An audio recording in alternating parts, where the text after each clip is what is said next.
guys, and welcome to episode 195 of the OCDStories.com podcast. And in this episode, I interview Shala Nicely and Jon Hershfield. They are both therapists based in the United States, and they have both been on the podcast several times before. If you listen regularly, I'm sure you're very familiar with them and their work. And the reason I got them on this time is not to talk about therapy specifically, but to talk about mindfulness and meditation for those with OCD. So I know this can be a tricky topic for some people and it's not for everyone. But if it is for you, then I wanted to share these guys with you because yes, they are both therapists, so they get it from that point of view. They also have OCD themselves and have been meditating for many years. So it was great to hear what's helped them, what helps their clients, and just their learnings. In this, we talk about noticing when your mind wanders off, noticing the mind's story, being self-compassionate when being mindful meditating, common mistakes when meditating, simple ways to meditate, and much, much more. So I hope you find this episode useful. And without further ado, here they are. On the podcast today, I have multiple time guests, Jon Hershfield and Shala Nicely. Jon and Shala are both therapists who specialise in OCD. They co-wrote a book called Everyday Mindfulness for OCD, Tips, Tricks and Skills for Living Joyfully. Welcome back to the show, guys. Thanks for having us, Stu. Hi, Stu. Thanks for having us. It's good to have you here. And today we're going to be talking about meditation and mindfulness, specifically for people with OCD. And some people I've heard it's helped them in their kind of recovery journey. Other people find it challenging, especially when those intrusive thoughts are coming up. So hopefully we'll unpack all of that in today's chat. So the first question then is, how can meditation help you build the mental muscles to stop mentally ritualizing? Straight in. So I'll take that one. Cool. That's actually the biggest benefit I've found out of meditation. So I've had all sorts of OCD since I had it for decades before I was treated. But my biggest compulsive urge was to mentally ritualize.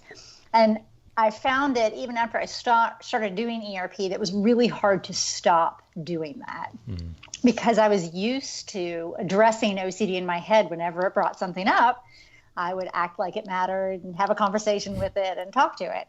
And that obviously only made it stronger.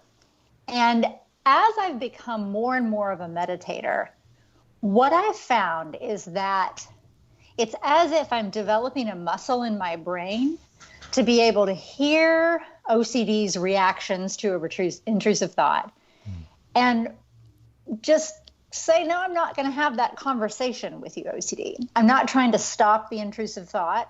OCD is perfectly welcome to have its reaction to the intrusive thought. What I'm stopping is my conversation with the OCD about what it's saying.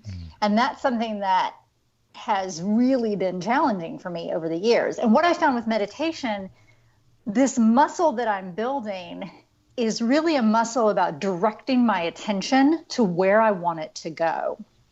And I read something in a book called Altered Traits, which is by Daniel Goleman, I believe, which is a book about a lot of the meditation research that's gone on over the past 20 years. And what he said in there helped explain to me what was going on with what I was seeing as a benefit from meditation. He talks about some research that had been done where they took very, very seasoned meditators, so people way beyond my level, and they watched what was happening in their brains when they showed them pictures that would cause a lot of suffering, like watching burn victims or things like that. And what they learned is that those folks had less of a reaction, like an upsetting emotional reaction to that kind of material. And what they said that was due to was that their prefrontal cortex had more control over or connectivity with the amygdala. So really they could use sort of this rational part of their brain to help the amygdala not be so freaked out. And that was really a new realization for me because I didn't realize that the prefrontal cortex could do that. You know, the amygdala is the part of the brain that's that's getting the fight or flight response going. And so it's activated in those of us with OCD. And I didn't really know that we had an ability to make the prefrontal cortex have a little bit more control over that and be able to say, no, I don't think so. That's not actually dangerous, and I'm not going to do that. And I feel that that's what's happening when I'm meditating is I'm actually training my prefrontal cortex to be able to say, no, amygdala, we're not going to do that right now, and go back to what I was focusing on, what was the task in front of me. So that's the biggest benefit that I've seen with meditation. Yeah, no, that's fascinating.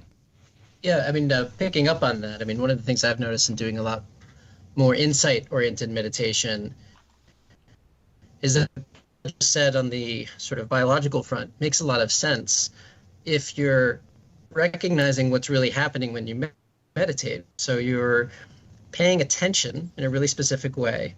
You're watching something, your anchor, like the breath, and naturally your mind wanders off. That's what it's supposed to do. Now, when you have OCD, it tends to wander into certain, specific territory that might be troubling for you. And the thing that really separates people from OCD from people without OCD is this idea that sort of once that happens, there's a contract signed that, in order for me to return from that distraction, I must do something, and in the case of mental rituals, it might be, I must rationalize why it's okay to let that go, or I must ruminate on it so I understand it and then I can let it go. Yeah. Whereas what you're really practicing in meditation is simply noticing that the wandering occurred. And if you start to get involved with it, to be able to recognize the tone of your mind, the activity, the style of the interaction, which might be ruminating, it might be collecting, it might be trying to solve a puzzle. That's a certain tone of mind. And if you can recognize that, you go, oh, the mind is doing that thing. Okay. And then you begin again, right? You return to your anchor without permission. It's an exposure, essentially. You're returning without meeting the OCD's demands.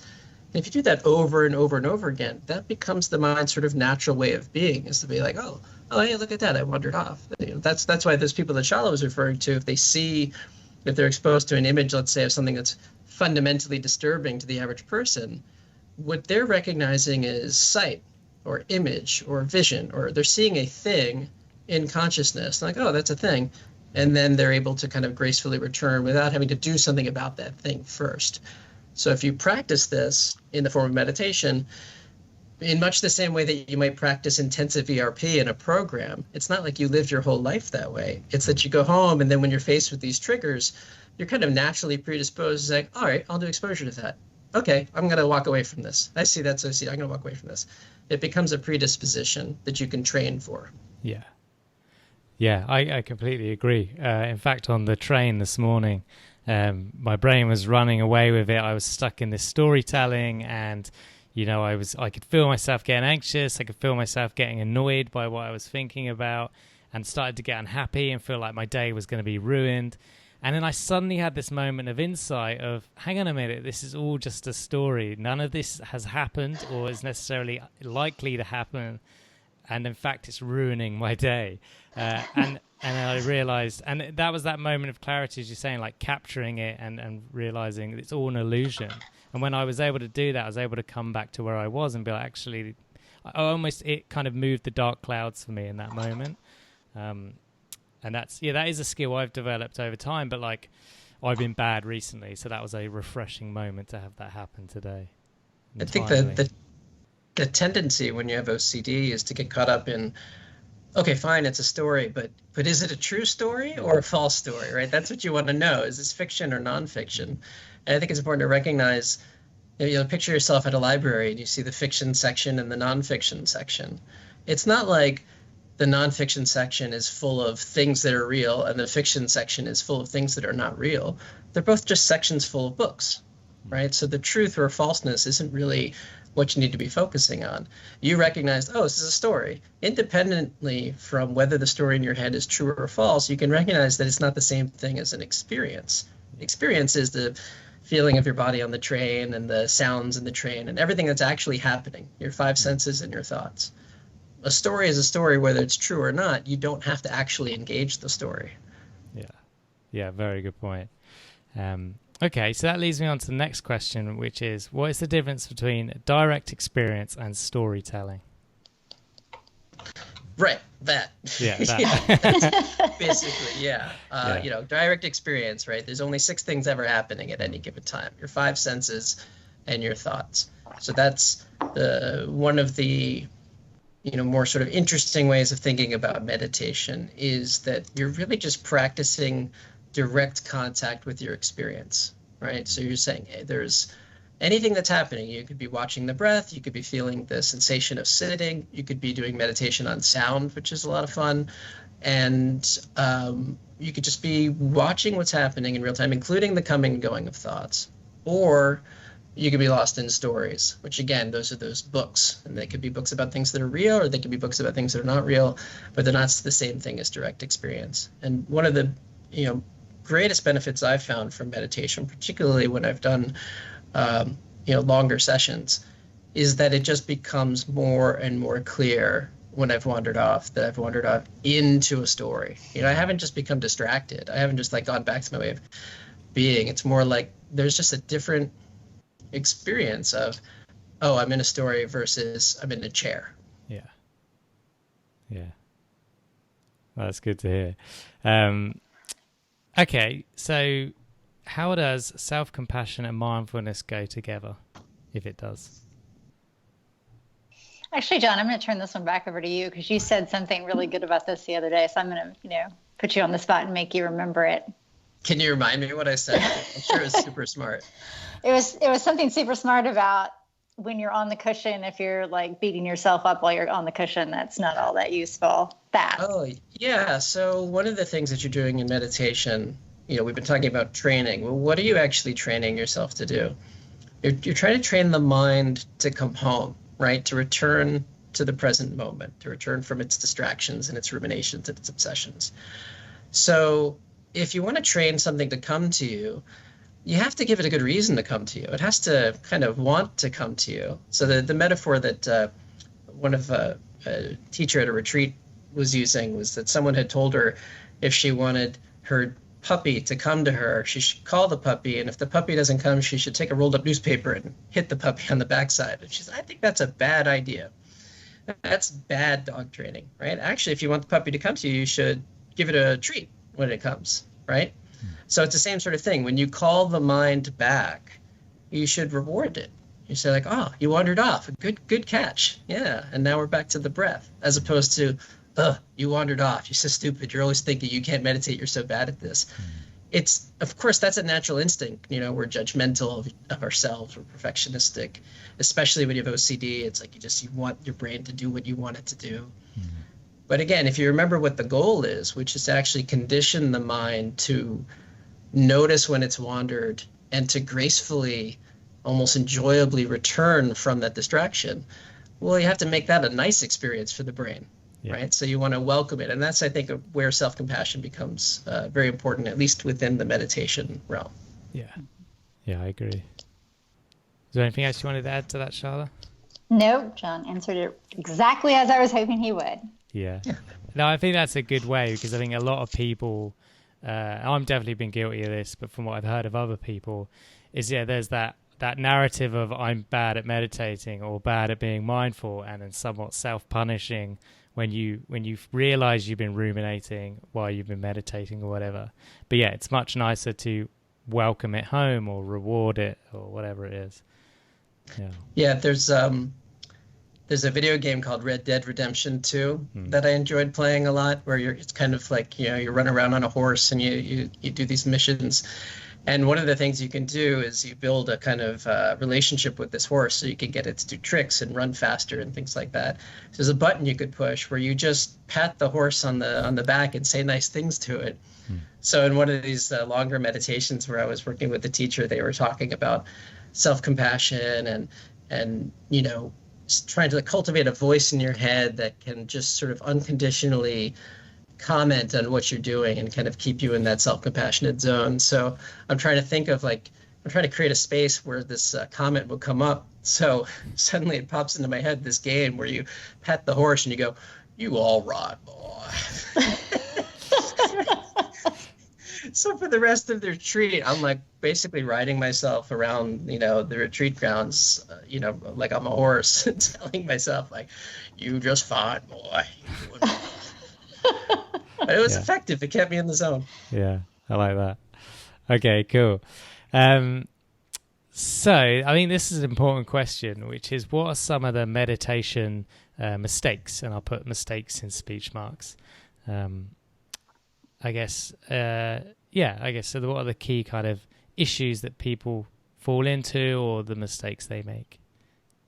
So I will take this one, because I'm full of meditation mistakes over the past year or so. And I think those of us who have OCD, we can tend to approach things in an all or nothing, black and white way. And what I determined, I don't know, it was probably ever since I've been meditating, I was thinking there is a way I should do meditation.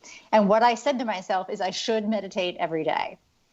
And I created this rule for myself for all sorts of reasons. And then I decided that, well, if I don't really have time to meditate, but I should meditate every day, I'm going to sit on the cushion for at least 5 minutes. Like, I'm going to make myself do it. Even if it's like 11:30 at night and I really need to be going to bed, I'm going to sit on the cushion and meditate. And really, this is not about meditation, right? This is about achieving some arbitrary goal that I've put together because I've got these shoulds in my head. And what happened from that is I taught myself that when I sit on my cushion, all I'm trying to do is pass 5 minutes. Like, okay, just going to sit here so I can get my little check mark off that I did my 5 minutes, while simultaneously not really meditating, but writing blog posts. So I would just sit there on the cushion and I'd be up in my head thinking about my next blog post. And I'd probably spend, 2 or 3 seconds of that 5 minutes meditating.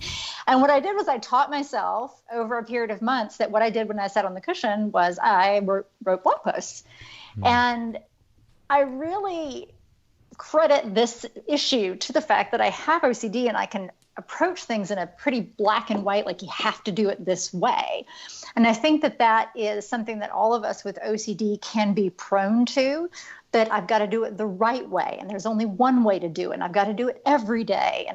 And I think recognizing that there's no perfect way to do this, being self-compassionate. I've had to use a lot of self-compassion lately as I sit on the cushion. In fact, it happened this morning. I sat on the cushion. I started thinking about what we were going to be talking about. I'm like, there you go again, back to the breath. But not, what are you doing? Yeah. There you go again, get back to the breath. It's like Jon said, trying to be nice, bring myself back to the breath. But I think that if you're a person with OCD and you're working on meditation, really recognizing where your OCD tendencies can slip in here, because OCD can try to sabotage meditation just like it tries to sabotage other things in your life. Yeah. My relationship to meditation has actually changed a bit over the years. So it used to be something that, it really started as something that I explored because I thought it was going to make me a better therapist, right? So it was like, I've heard that meditation's good for you, so now I'm going to do it so that I know what I'm talking about, but it's not really for me. It's more of like taking a course, And then it became something that I found was helping and was helpful for me. And so I started to think of myself, like Shala was saying, as having to do it, as this sort of kind of like flossing, just this kind of like, I got my mental hygiene. I have this like plaque in my brain, and if I don't, get it out, something bad's going to happen. But I found that made me compulsive too, because I'd be doing it with this attitude, and I get frustrated if I missed a day. And like she said, like 11:59, I can get like 1 minute in, And but recently, as in maybe over the last year, I noticed that I wanted to meditate, and that basically I don't let myself meditate if I don't want to anymore. And basically, I think of it as something that I'm coming to. If I see an hour break in my schedule and I've caught up on things, I say, oh, there's 20 minutes that I could use. I think, great, I get to have a sit. Like I haven't had a sit today, and I'd like to have one.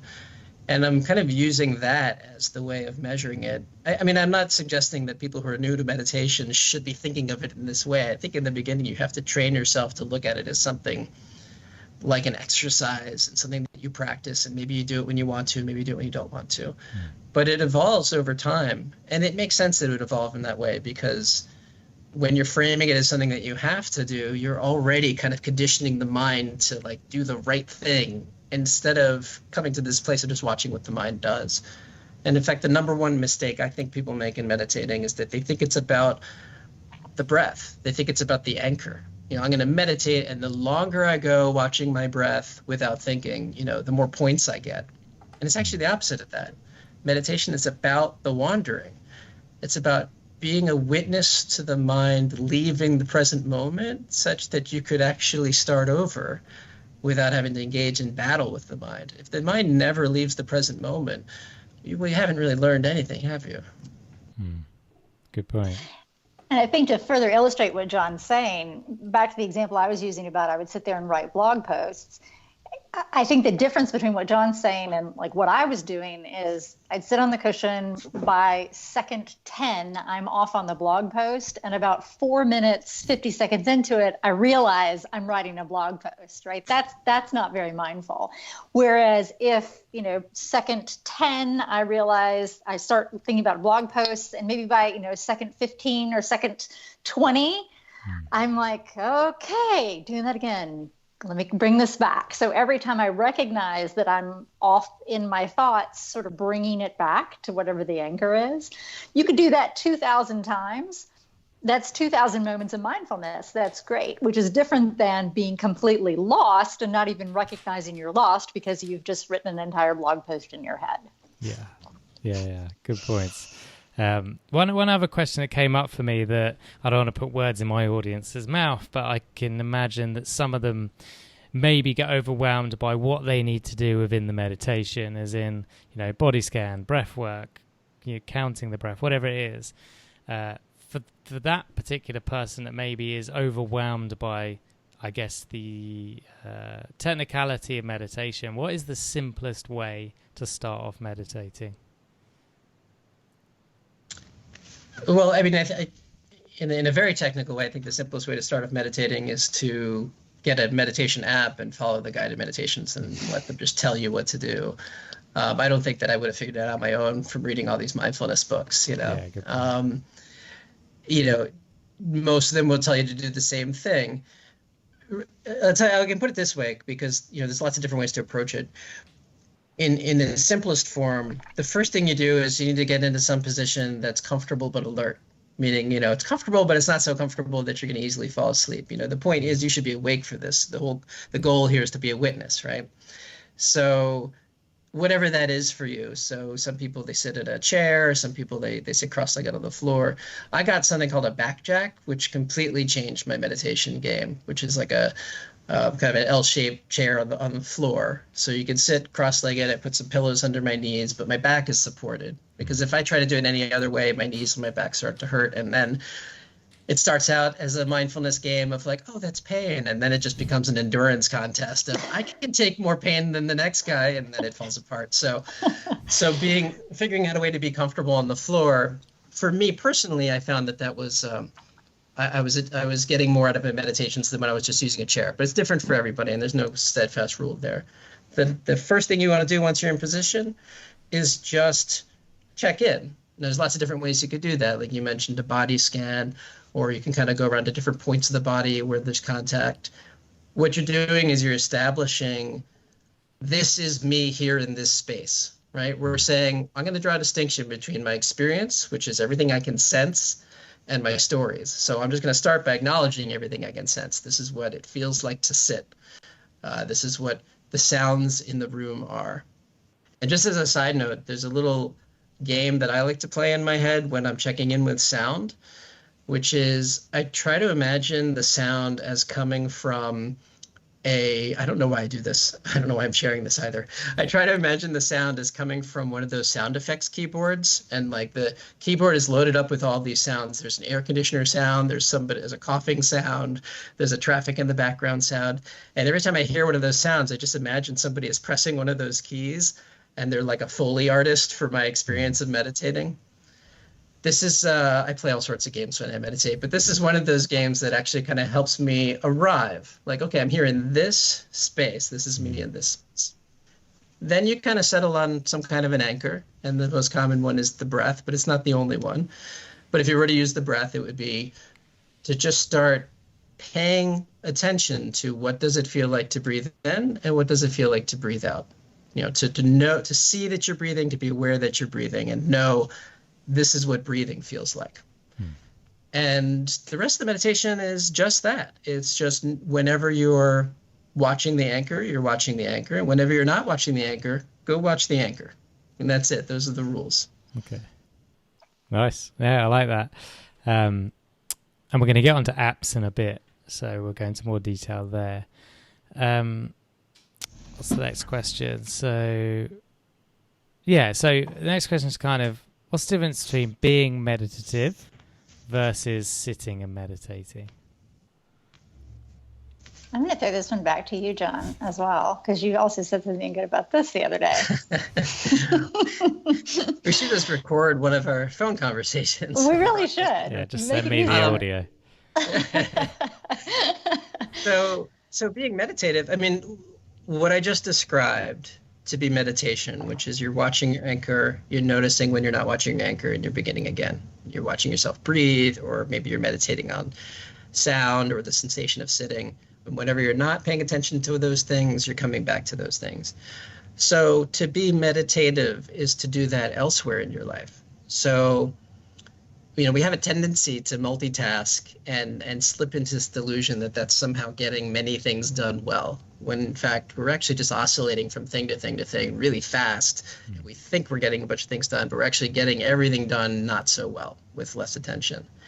At any given point, I mean, I think you mentioned this, Stu, when you were on the train and you sort of realized, wait a minute, I'm on the train. Why am I lost in this dark cloud? That was you being meditative about the fact that you're on a train. You were kind of separating all of the other experiences from that one experience. Meditating on music can be really nice. So you're listening to a song. Really listen to that song. Don't listen to that song and do your homework and, figure out the meaning of life. Pay attention to the bass line and to the drums. Actually notice them. Eating is a great time to be meditative. To actually just stop before you eat and just look at what you're about to eat. Just look at it and just observe like it came from somewhere and it made it to this plate. And what is it? And actually just observe that it stirs up stories in you and it stirs up sensations in you before you've even put it in your mouth. But many of us have become conditioned to eating while watching television, while checking our email on the phone, while having a conversation. And that's not meditative. Same thing, even if you're watching a movie or playing a video game, can you try to actually connect with that experience and let that be the one experience you're having, and notice when you're sort of pining for other experiences, and see if you can will yourself to come back gracefully. Yeah.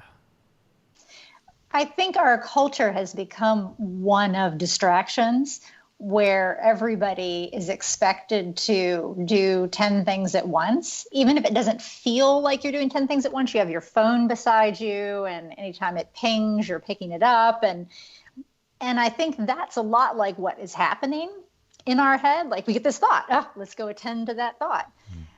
And I think being meditative is recognizing what I want to do right now is this: eat my food, ride the train, read a book, talk to my friend. And then when these distractions come up, whether they're outside or inside, is saying, but I'm going to come right back to what I was doing. I think that's being meditative. Your anchor is whatever you value at that moment that you're doing, and you just come back to that over and over and over again. That's taking what you learn on the cushion and putting it into practice. I think right now, Stu, you're being meditative, right? Because you're paying attention to us. And it would actually... You think I'm paying attention. I can see you actually on the Skype. Yeah, I mean, maybe not, but in order to do your job well, right, you have to really listen, and that's a meditative act as well. And as therapists, it's I'll be in the room with someone and they're telling me their story, and we're working with their OCD, and it'll happen. That happens to the best of us. My mind will wander off to maybe a previous client, or what I'm going to have for dinner, or whatever. And I'll have to catch it and be like, okay, that's cool, man, but we actually have a job to do here. So let's come back to this person and actually give them our full attention. And again, I reward myself for that. It's not like, oh, why can't you pay attention? You're a bad therapist. It's more like, oh, nice catch, man. All right. Okay, cool. So where were we? Yeah, I like that. Yeah, no, good words. Something that I really enjoy doing at the minute, I actually took a course on this recently, which is going out into the woods or a forest. It doesn't have to be anywhere completely adventurous, just a small woodland, and just spending 2 hours kind of walking around and mindfully noticing everything, you know, the bird sounds, the smells of the trees, because I didn't notice it, but they give off so many different smells because of the oils in the woods. And, you know, even getting close up and looking really close at a blade of grass, and you'll suddenly realize if you stare at it long enough, you'll see all these insects walking around the grass below you. And so much is going on, and just spending, if you can, even if it's 20 minutes, but ideally like 2 hours, and you become really immersed in that. At the end of it, you're so kind of, I find, relaxed, as long as OCD is not bothering me too much. But this is, you know, a lot of people complain about mindfulness and meditation being boring. And what they really mean by that is that they're understimulated. Yeah. They're used to so much stimulation to focus that when those stimuli are taken away from them, their phones, their music, you know, and everything else, there's this discomfort of like, what I do with my mind is like, I need something to lock my mind into. It's all over the place. If you give it enough time and you actually train the mind to rest, as you were just describing, you could have it rest on a blade of grass, and you realize there is a lot going on there on that blade of grass. And the same is true even when you're just sitting with your eyes closed. There's a lot going on in your experience, and you're having a lot of sensations in your body. There's a lot of sounds in the room. There's tastes and smells and colors and light, even with your eyes closed. And yeah, you know, there's also a lot of thoughts. But in that state, it's not, oh, there's too many thoughts and I can't grapple with them because I have to fight each one of them. It's more like you're looking at the thoughts like they're stars in the sky or leaves on a stream. And I know those are tired metaphors, but if you were actually a witness to it, that's what paying attention really looks like. If you're bored, it's because you're not really paying attention. Yeah. Yes, that's a good point. Okay, cool. So, tools for meditation. Any apps, any books, any things like you mentioned, was it L support or something that you sit on? Anything like that? Oh, the backjack chair. Backjack, yeah. Sorry, yeah. Yeah, those are great. Yeah.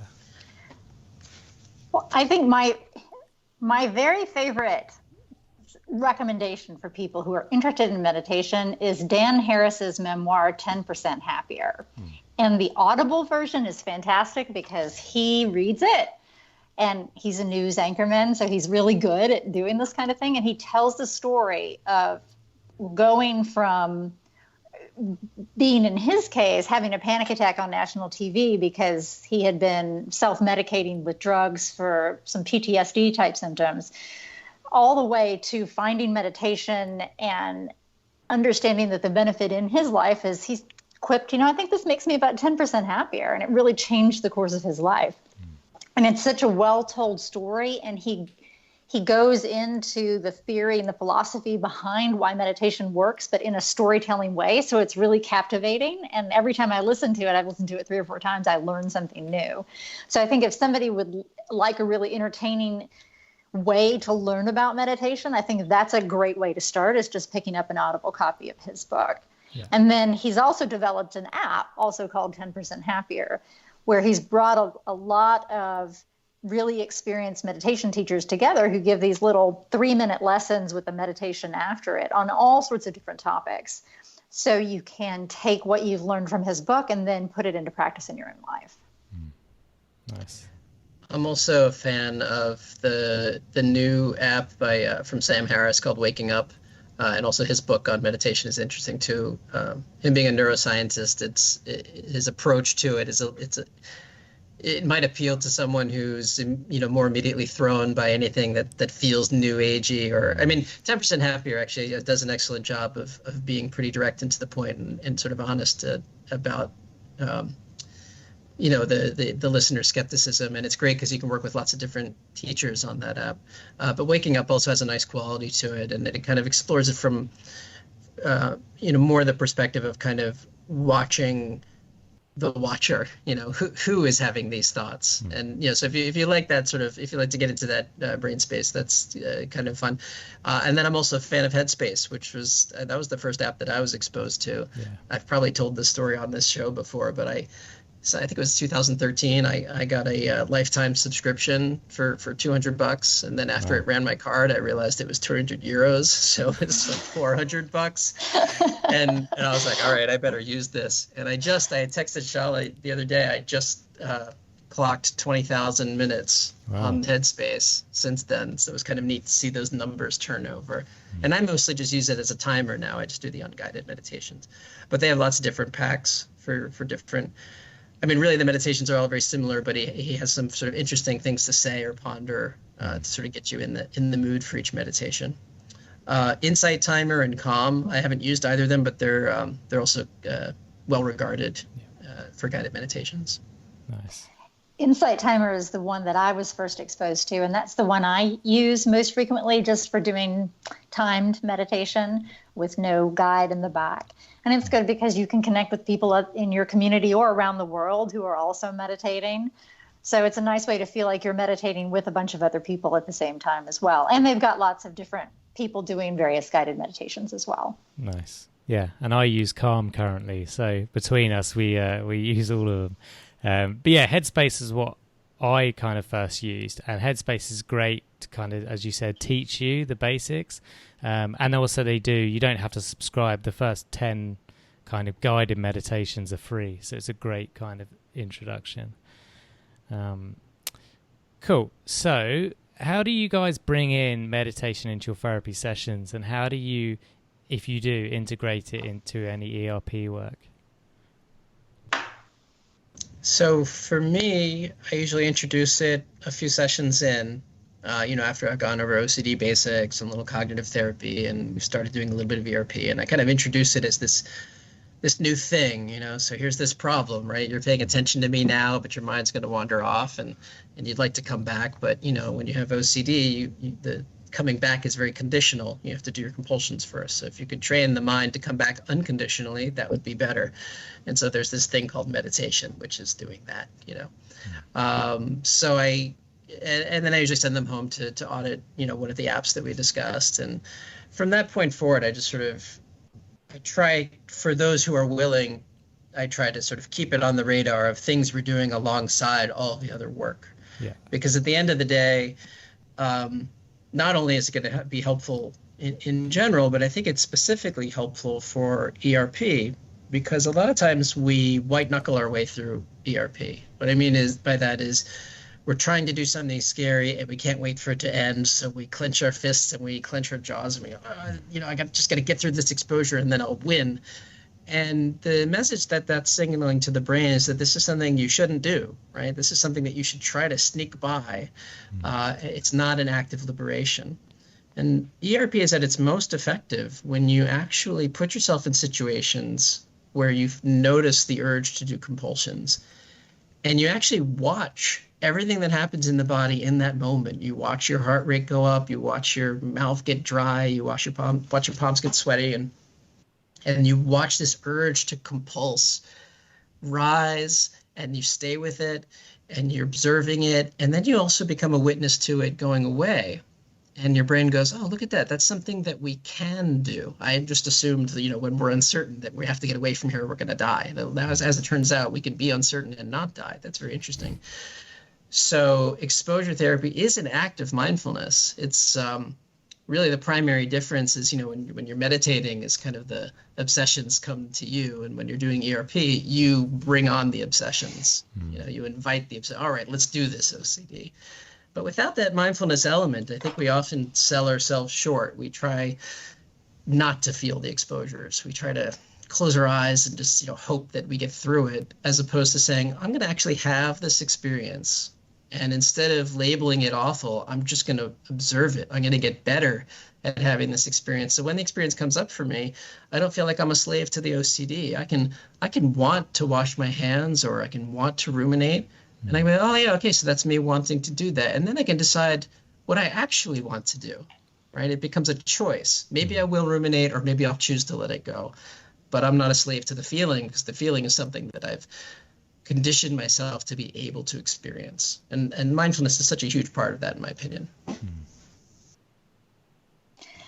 I think I teach the skills of mindfulness many times without actually using those words.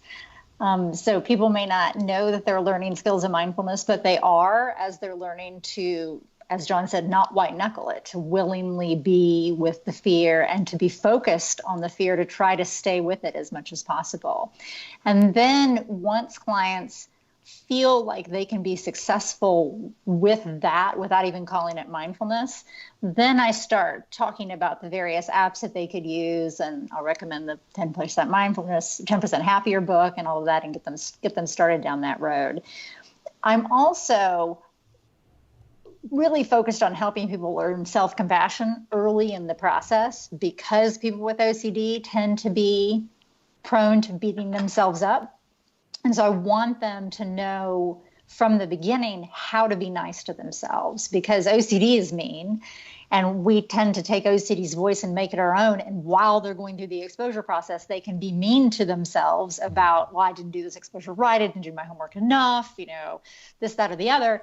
And so I try to teach them self-compassion within the first couple of sessions so that they have a tool to talk back to that self-critical voice and mindfully be aware of what they're feeling and be okay with that. Because many of us with OCD, we're just so used to pushing our emotions away. They feel overwhelming. It's all the emotions get tied up in the anxiety, and we just want it to all go away. And so part of self-compassion is learning about, what emotion am I really feeling right now? And it's okay to be feeling that emotion and being able to call that out verbally in words and saying, I'm feeling really frustrated right now. That's okay. So I'm really focused on helping people learn that from the beginning, so that we're not beating ourselves up as we're trying to learn to do exposure, as we're learning to be mindful. Yeah. A lot of people with OCD have learned to beat themselves up over time as a coping mechanism, as a defense strategy. So they've had all these experiences before they got diagnosed where life just seemed way harder than it was supposed to be. Things just were not going the way they thought they would go. And the only explanation for that is that, they must be terrible at this whole being alive thing. So I meet people who just casually say, I'm a bad mother, I'm a bad son, I'm a terrible person, I'm a bad friend, I'm a loser, all these labels.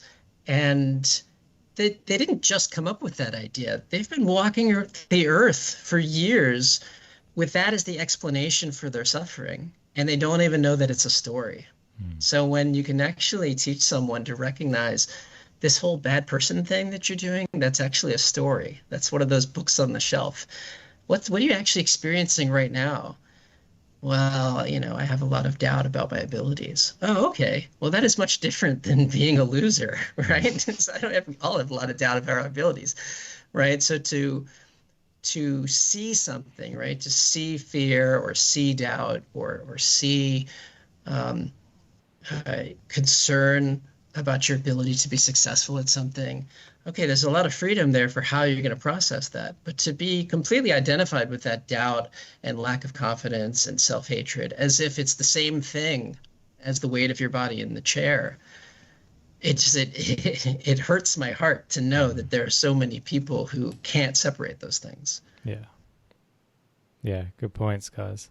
Yeah, I like that. Now we're going to go to the more extreme end of meditation, which is retreats. And I've had a few people on the podcast before talk about retreats, some from a quite a positive experience, some from a less so.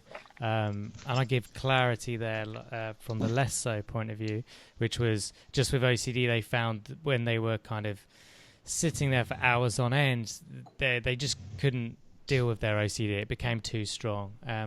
So I guess, any positive experiences you've had and you've heard from other people, it'd be good to hear those. Any kind of things to consider, like, I don't want to say negative experiences, but like when it's not right for someone with OCD to do it, etc. Anything like that? Yeah, so I've spent over the last year and a few days, 20 days in silent meditation. My first retreat was a 3-day meditation retreat, Labor Day weekend, 2018. And I had a very positive experience. But to be more specific, and I wrote about this in one of my blogs, every retreat I've been on, the first day day and a half, almost 2 days, is not really a positive experience. I mean, it's nice to get away. It's nice to have freedom from your emails, and it feels like a little bit of a vacation. But the truth of the matter is, it's hard to do that much meditation. Your mind is wandering a lot. Your body, which is used to being abused, is now being invited to rest. So you're passing out a lot, and you're missing half of what the teachers have to say.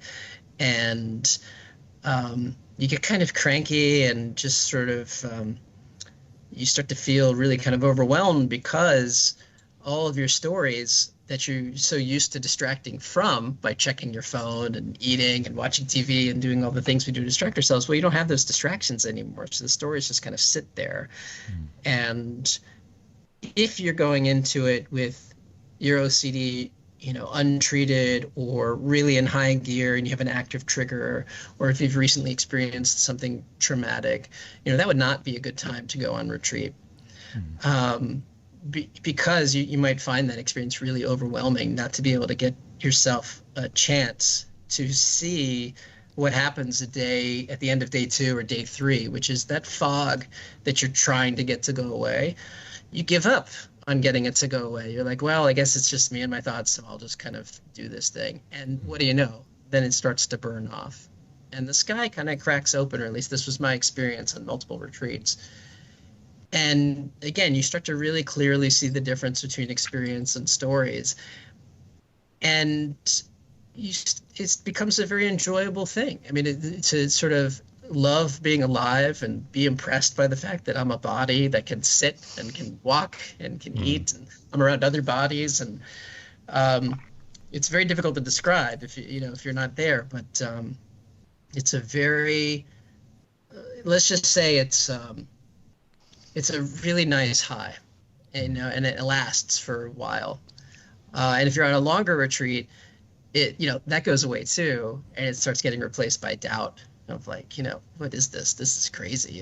I'm not, I don't belong here. This is very strange, but that you become so conditioned at that point to seeing what arises in consciousness is just something that arises in consciousness. The doubt is just another one of those leaves on the stream.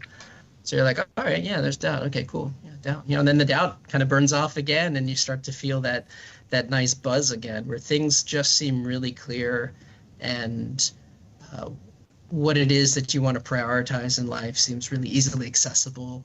And so it's they've consistently been really positive experiences for me. And I would add too that they're in many ways easier than I thought they would be, because I imagine you're going to be just like sitting there for 4 hours, just dying, screaming in pain. And these teachers are going to be like yelling at you and saying, you're bad at this. I've been to Asia and you suck. And, and it's not like that at all. I mean, first of all, the longest you sit for any amount of time is 45 minutes. And most of them are more like 30 minutes. And part of those 30 to 45 minute sits usually involves some kind of instruction. Not all of them, but usually some kind of teacher guiding you a little bit. And that's interspersed with walking meditation, which is something that I can't seem to get myself to do away from retreat, but on retreat, it's just really amazing because the anchor is so much easier to focus on. The sensation of your feet on the ground, your body moving and walking, the visuals that are around you as you're walking. There's a lot more to anchor to than just the breath. So in a sense, it's much easier meditation. And then you eat mindfully, and it's beautiful. And the food is, at least other retreats I've been on, the food has been really good.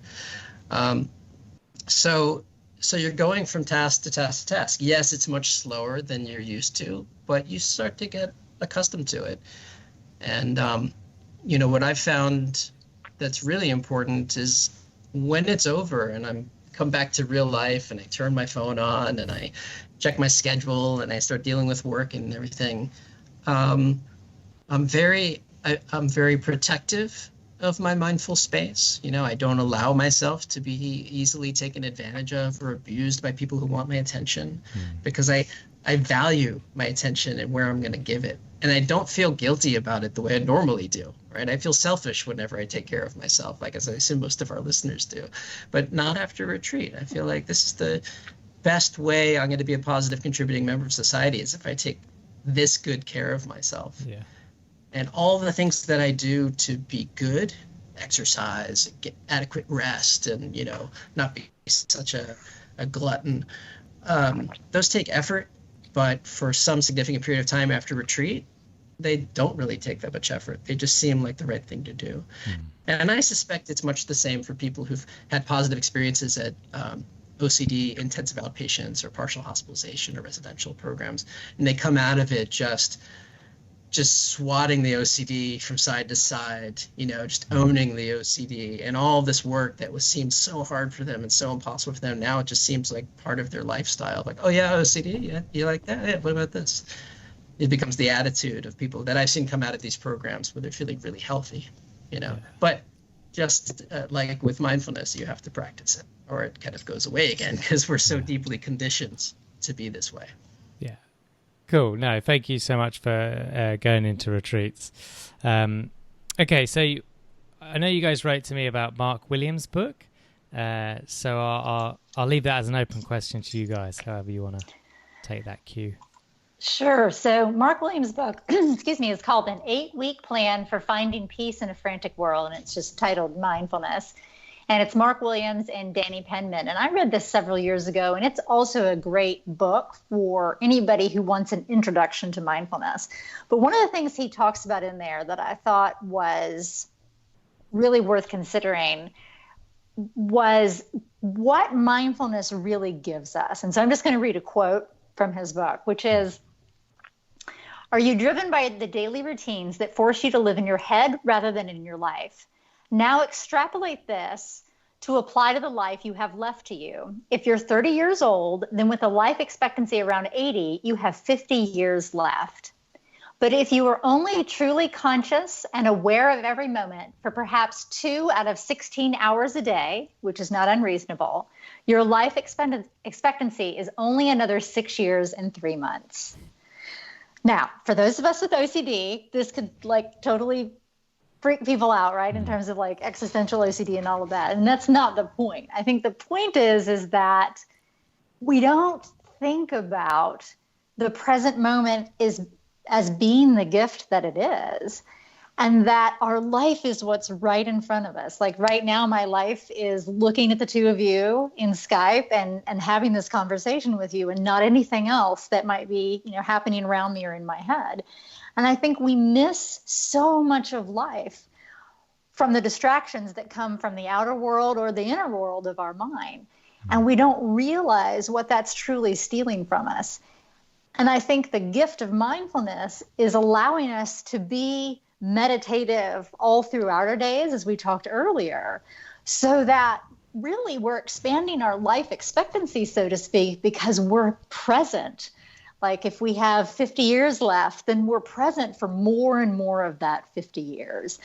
And that is such a gift. Whether you have OCD or not, it's a gift. If you have OCD, I think it's even more of a gift, because that's what OCD does too, is it steals your life away from you. And mindfulness is a way to give it back.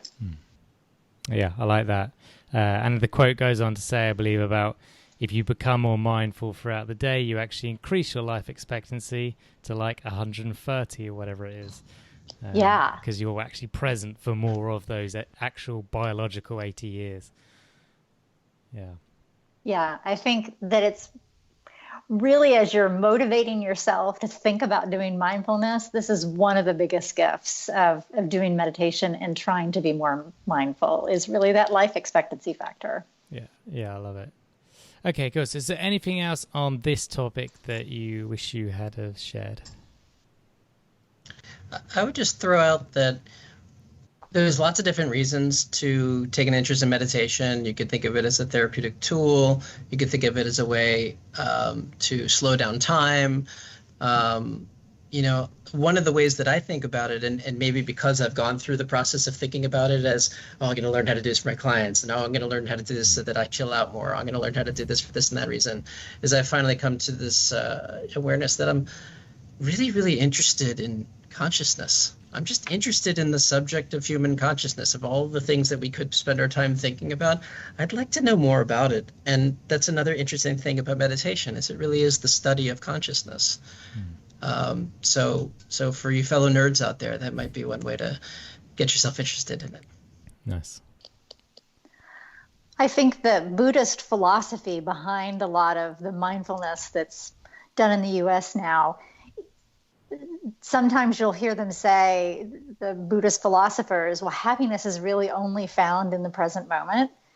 And I think that's another reason that I became so interested in mindfulness, because when you have OCD, happiness seems like that thing over there that other people are doing that you're not going to get to experience. But the more and more that you can be in the present moment, and like you were talking about, Stu, be able to find like just this blade of grass and all these insects and this whole world right there. And isn't that amazing? Like the happiness, the feelings of peace and contentment that can come over you just from being able to pay attention to the little things is another huge benefit of mindfulness that I think all of us, especially people with OCD, can really benefit from. Yeah, good points. Well, thank you so much for giving of your time today. I always learn a lot from you guys, and hopefully the listeners have too. Thank you for having us. Thank you. So there you have it. Thanks to Shala and Jon for their time, and all the links will be in the show notes at theocdstories.com. And quick disclaimer, guys, this podcast is not therapy, it's not a replacement for therapy. Please seek treatment from a trained professional. Until we speak, take care.